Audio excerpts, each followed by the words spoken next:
আবারও স্বাগত, দেখছেন যমুনা নিউজ। দিন দিন বাড়ছে কর্মহীন মানুষের সংখ্যা। অর্থনীতিতে চাঞ্চল্য কমে যাওয়ায় তৈরি হচ্ছে সংকট। উচ্চতর ডিগ্রি নিয়েও মিলছে না কাঙ্ক্ষিত কাজের সুযোগ।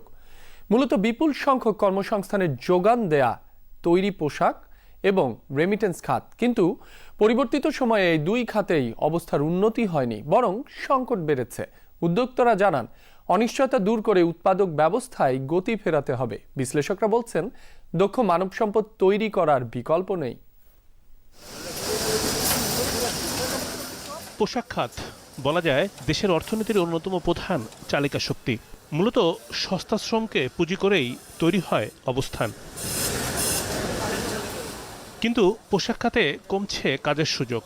পরিবর্তিত অবস্থায় সংকুচিত হয়েছে উৎপাদন। তথ্য বলছে 1 বছরে বন্ধ হয়েছে শতাধিক কারখানা, বেকার হয়েছে লক্ষাধিক শ্রমিক। নতুন করে